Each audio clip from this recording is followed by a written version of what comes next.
जय जिजाऊ, जय शिवराय, जय शंभूराजे. नमस्कार मित्रांनो.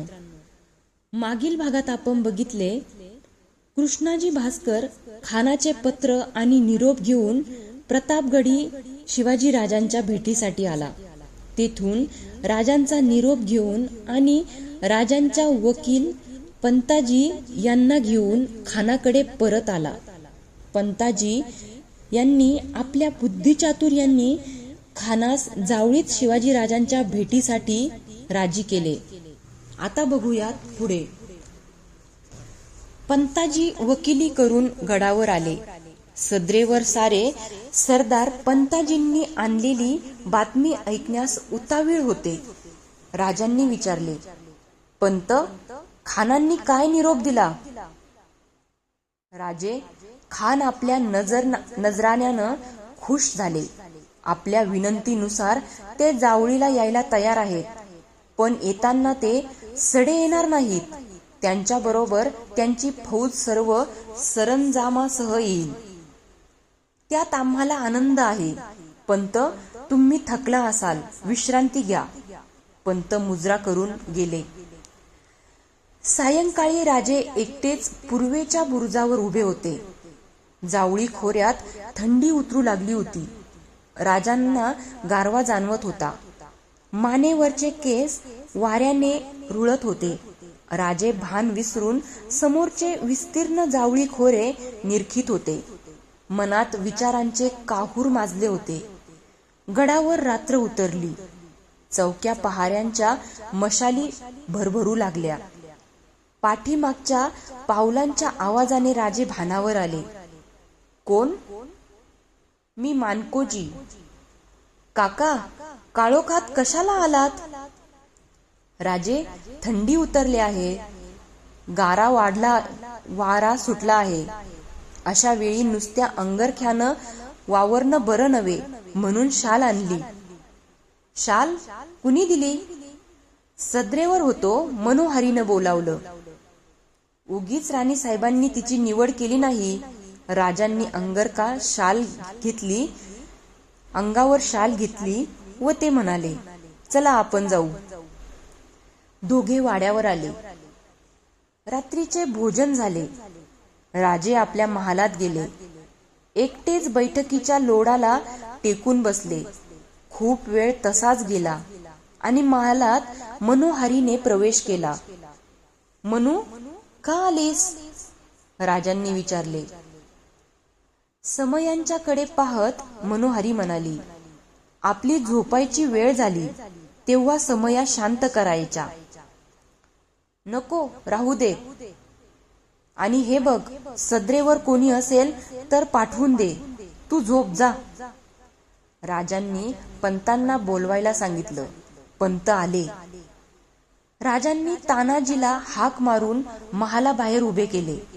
राजांनी महालाचे दार लावून घेतले आणि ते पंताजींना म्हणाले, पंत, बसा. संकोच करू नका. खूप बोलायचं आहे. पंत बसले नाहीत. राजे एर झाऱ्या घालीत होते.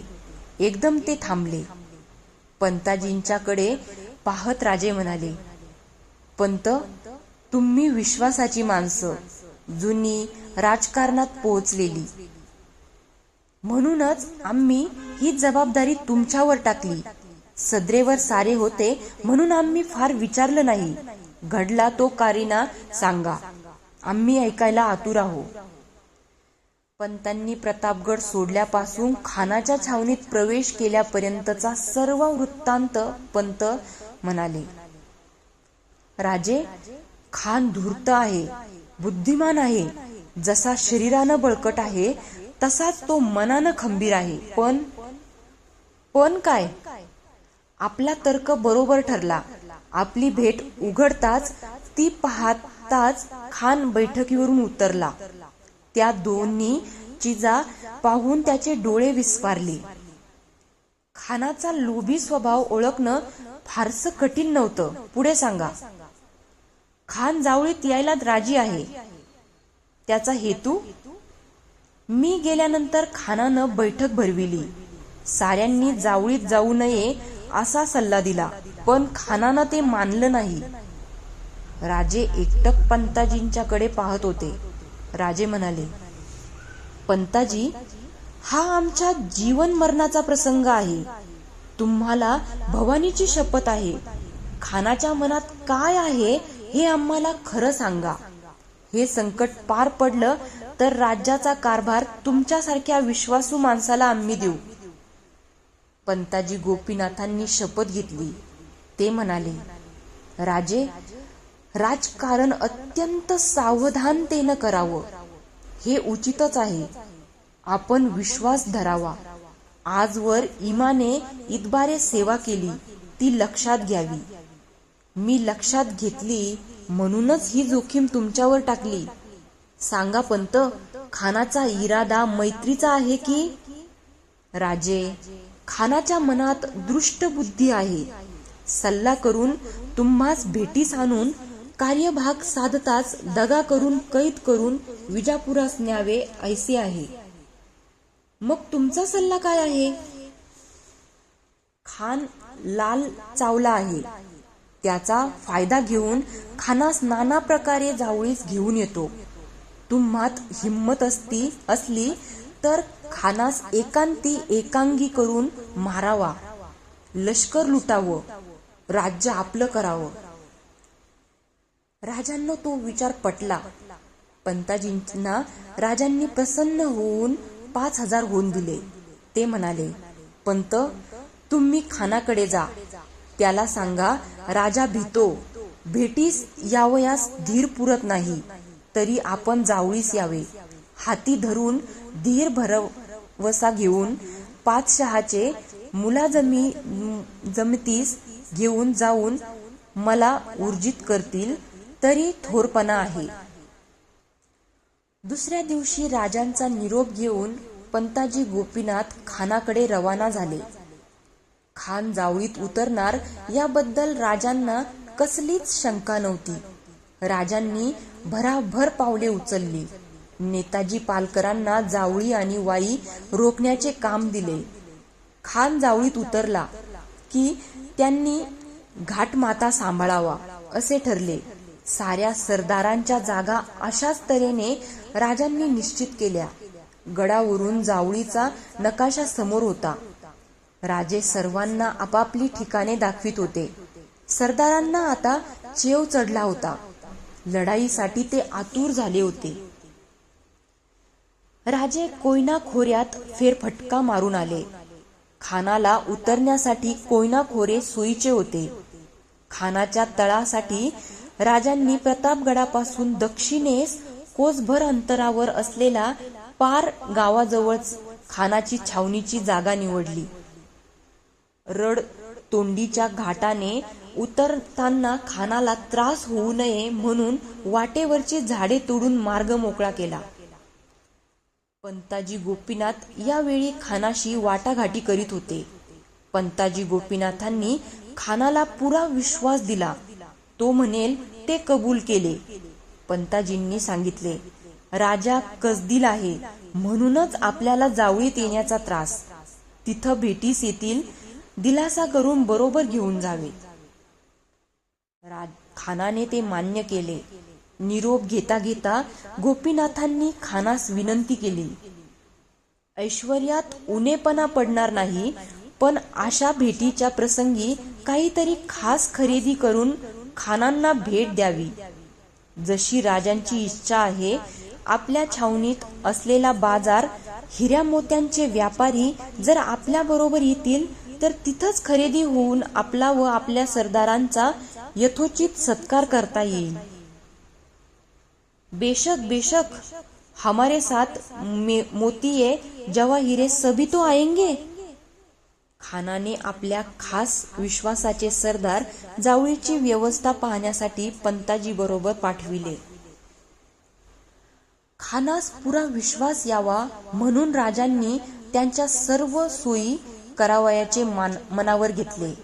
कोयना काठचा पार गावाजवळ सैन्याला तळ द्यायला प्रशस्त जागा व्हावी म्हणून झाडे झुडपे तोडून चांगले विस्तीर्ण मैदान केले. दाट जंगलाने व्यापलेल्या कोयना खोऱ्यात तेवढीच मोकळी जागा दिसत होती. खानाच्या तळापासून जागोजाग धारकऱ्यांच्या गुप्त व प्रकट चौक्या ठेवून त्यावर कारकून नेमले. खानाच्या भेटीसाठी राजांनी गडाखालच्या माची सोंडेची जागा निवडली. ही जागा अशा ठिकाणी होती की गडावरून तेथे संपूर्ण लक्ष ठेवता येत होते. अनाजी मलकरांना राजांनी या जागी उत्तम सदर उभारण्याची आज्ञा केली. राजे म्हणाले, अनाजी, सदर अशी तयार करा की असली देखणी ऐश्वर्य संपन्न सदर विजापूरच्या दरबारीही नसावी. पंताजी गोपीनाथांबरोबर जी खानाची माणसे आली होती त्यांनी कोयना तळाची जागा पाहिली. त्यांना ते ठिकाण पसंत पडले. तेथून भेटीची जागा नजरेच्या टप्प्यात येत होती व नदी काठ असल्याने तो पाठीशी घालून प्रसंग आलाच तर किल्ल्याला चटकन शह देता येण्यासारखा होता. राजांनी खानाच्या माणसांना भरपूर द्रव्य देऊन त्यांना संतुष्ट करून परत पाठविले. खानाने वाईची छावणी दुभंगली, आपली माणसे निवडली व तळ जावळीला हलविण्याची आज्ञा दिली. खानाचा निम्मा तळ जावळीकडे सरकू लागला. हत्ती तोफांचे गाडे ओढू लागले. खानाबरोबर निवडक 10-12 हजार स्वार तोफखाना पायदळ भूतरणाला बाणांचे उंट व जेजाला होता. जंगली व डोंगराळ प्रदेशातून एवढा काबिला चढविताना व जावळी खोऱ्यात उतरताना खानाच्या लोकांच्या नाकी दम भरला. खान आपल्या प्रचंड लष्करासहित कोयना खोऱ्यात आला. छावणीची जागा पाहताच खान खुश झाला. रडतोंडीच्या घाटाने उतरताना झालेले सैन्याचे हाल विसरून गेला. शाही डेरे उभारले होते. हजारो घोड्यांची पागा उभी होती. हत्ती साखळदंडांनी ठाण बंद केले होते. उंटांच्या तांड्यांनी पूर्वेकडचा माळ व्यापला. तोफांचे अवजड गाडे, लहान मोठ्या तोफा छावणीत विखुरल्या होत्या. खानाच्या सैन्याला मदत करण्यासाठी राजांनी शेकडो बेगारी छावणीत पाठविले होते. खानाबरोबर आलेले बाजार बुणगे छावणीपाशी आपला बाजार भरविण्यात गर्क झाले होते. त्यात हर जिन्नस भरला होता. मोती हिरे, जवाहिरे खानाच्या भेटीकडे डोळे लावून बसले होते. भेट होताच मानकऱ्यांना आहेर करण्यासाठी शिवाजी मोठी खरेदी करणार याबद्दल त्यांची खात्री होती. गडावरून खानाची छावणी दिसत होती. खानाच्या तळावर असलेल्या प्रत्येक वस्तूचा तपशील राजांना मिळत होता. खान छावणीत स्थिर होताच राजांनी दूर ठेवलेले सैन्य जवळ आणण्यास सुरुवात केली. ढवळे घाटात चंद्रगडावर लोक ठेवले. नेताजी पालकर महाबळेश्वराची वाट अडवून बसले होते. सिलमकर बाचीघोलीचे घाटी नेमले होते. जावळी अंगाला बांधल होते. अफजल खानाचे सैन्य चांगलेच कोंडले होते. पण खान निराळाच विचार करीत होता. शिवाजीची भेट घ्यायची, जमलं तर शिवाजीला गिरफ्तार करायचं, नाहीतर भेटीच्या निमित्ताने एवढी मोठी फौज जावळीत घुसलीच आहे. शिवाजी गडावर गेला तर नुसत्या तोफांच्या माऱ्याने गड जमीनदोस्त करता येईल. शिवाजी जातो कुठं? भेटीच्या अटी ठरविण्यासाठी दोहो बाजूंचे वकील एकमेकांकडे खेपा घालीत होते. भेटीच्या अटी ठरल्या. भेटीसाठी दोघांनी निशस्त्र यावे. सदरेत कोणीही दोन्हापेक्षा अधिक खासबदार शरीर रक्षक आणू नयेत. प्रथम खानाने भेटीच्या जागी यावे व राजांची वाट पाहावी. दोघांच्याही रक्षणासाठी आणखीन 10 सैनिक येतील. यांनी भेटीच्या जागेपासून बाणांच्या टप्प्यावर उभे राहावे. दोघांच्या भेटी एकांतात व्हाव्या. या अटी दोघांनाही मान्य झाल्या. एक दिवस आड करून भेटीचा दिवस ठरला. भेटीच्या आदल्या दिवशी राजे संध्याकाळी भेटीच्या जागेवर गेले. त्यांनी शामियाना निरखला. चारी बाजूंनी दाट रान होते. माथ्यावर गड होता. राजांचा जय पराजय तेथेच निश्चित होणार होता. राजे सारे डोळ्यात साठवून माघारी गेले. राजगडावर जिजाबाईंना कळविण्यासाठी विश्वासू हेर पाठविला होता. राजांच्या जवळ निवडक माणसे होती. साऱ्यांच्या चेहऱ्यावर उद्या काय होणार याची चिंता होती. आपले काम दक्षतेने पार पडावे या खबरदारीची जाणीव होती. रात्र झाली. षष्टीची धीट चंद्रकोर आकाशात दिसत होती. खानाच्या तळावरचे असंख्य पलोते खानाच्या छावणीचा विस्तार स्पष्ट करीत होते. राजांचा खास नजरबाज तातडीने गडावर आला होता. राजांच्या महालात तो उभा होता. राजे पाठीवर हात बांधून एरझाऱ्या घालीत होते. बहिर्जी सांगत होते, खान भारी आहे. 1.5 गज उंच आहे. 2 वावेचा घेर आहे. पहार सहज वाकवतो व परत सरळ करतो असं त्याचं बळ आहे. पडलेली तोफेची गाडी एकट्यानं उचललेली मी पाहिली आहे. असं? ठीक, सांग. विजापूरहून येताना तो 60 बेगमा मारून आला असं छावणीत बोलतात. त्याच्या गुरुनं पाहताच मस्तक दिसलं नाही असं म्हटल्याचं सांगतात. अंगचं बळ हेच त्याचं हत्यार आहे. खानाबरोबर रक्षक म्हणून कोण येतो? बंडा, सय्यद खेरीज. खानाचा कोणावरही विश्वास नाही. तोच येणार अशी खास बातमी आहे. हा सय्यद बंडा कोण? खानाच्या उंचीचा अंगलटीत कमी भासला तरी पोलादी हाडांचा आहे. पट्टा फिरविण्यात महशूर आहे. मतलब 9 हातावरचा माणूस गारद करून तो दुसरा हात करण्याआधी आपली पहिली जागा घेतो असं सांगतात. दुसरा कोणी नाही. खान गाफील आहे. आपल्या बळाचा त्याला विश्वास आहे. छावणीत तह होणार आहे हा भरवसा आहे. खानाच्या तळावर आपल्या माणसांची नजर आहे. 9 हातावरचा माणूस गारद करतो? राजे पुटपुटले. जी, बहिर्जी उद्गारला. काही नाही बहिर्जी. राजांनी आपल्या हातातील पोहची उतरवली आणि ती बहिर्जींना देत ते म्हणाले, तुझ्या कामाला तोड नाही. भेटीपर्यंत काही महत्वाचं समजलं तर कळविण्यात विलंब करू नको. जा. बहिर्जी मुजरा करून गेला. राजे काही क्षण विचारात होते. दुसऱ्या क्षणी त्यांच्या चेहऱ्यावर स्मित झळकले. राजे गडबडीने सदरेवर आले. नेताजी, बांदल, जेधे हे तर केव्हाच आपल्या जागी गेले होते.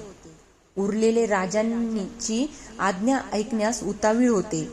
अत्रे, मानकोजी दहातोंडे, रांझेकर, सुभानजी इंगळे, येसाजी कंक, तानाजी मालुसरे, संभाजी कावजी असे अनेक वीर राजांच्याकडे पाहत होते.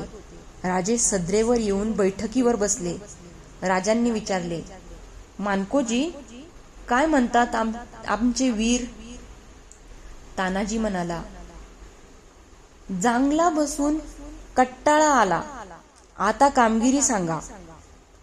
तुम्हाला मुद्दाम ठेवून घेतला आहे. तुम्ही आणि तुमच्या मावळ्यांनी उद्या शामियाना राखायचा आहे. दिवस उगवायच्या आत साऱ्यांनी आपापल्या जागा घ्यायच्या. खानाच्या माणसांच्या नजरेत एक माणूस येता कामा नये. खानाचा फडशा पडला की वर आलेला एक माणूस खाली जाता कामा नये. हिरोजी, तानाजी, येसाजी, तुम्ही शामियान्याच्या बाजूला झाडीत आपल्या माणसासह राहा. या प्रसंगी आमचं लक्ष एका खानावर नाही. नुसता खान गारद होऊन राज्य साधणार नाही. खानानं आणलेली अपार संपत्ती शामियाने बाड बिछायत शेकडो तोफा, हजारो घोडी, उंट, हत्ती सारं आणायला हवं. यानंच आपलं राज्य संपन्न होणार आहे. हाताचं काही गमावू नका. राजांचा प्रत्येक शब्द मनात साठविला जात होता. राजांनी विचारले, आम्ही खानाला कसं भेटायला हवं? कृष्णाजी बंककर म्हणाले, राजे, अंगाला शील करा. भेटीच्या अटीनुसार 2च हत्यारबंद नेता येतील. आमच्या बरोबर कोणी यावं? सारे उतावीळ नजरेने राजांच्याकडे पाहत होते. राजे म्हणाले, तुम्हा प्रत्येकाला यावंसं वाटतं हे आम्ही ओळखतो, पण आम्ही आमची माणसं निवडली आहेत. कोण? मानकोजींनी आधीर होऊन विचारले. एक संभाजी कावजी खानाच्या ताकदीला तोड देणारा तेवढाच आम्हाला दिसतो. संभाजीची छाती फुगली. राजे म्हणाले, संभाजी, हुरळून जाऊ नका. ताकदीबरोबर अकलेंचंही काम आहे. जे सांगेल ते ध्यानी धर. आणि दुसरा? राजांनी सर्वांवरून नजर फिरविली. त्यांनी विचारले, आमचा जीवा कुठं दिसत नाही? असल खानाच्या सदरेवर, मानकोजी उत्तरला. त्याला बोलवा. जीवा महाला आला. राजांनी विचारले, जीवा, तू येशील आमच्या बरोबर उद्या? साऱ्यांच्या इतकेच जीवाला आश्चर्य वाटले. तो आनंदून म्हणाला, नशीब माझं थोर. जीवा, तयारीनं राहा. सकाळी सर्व सांगेन. राजांनी सर्वांना निरोप दिला. राजे झोपायला गेले. समया शांत करायला मनोहारी गेली. तेव्हा राजे शांतपणे झोपले गेले होते.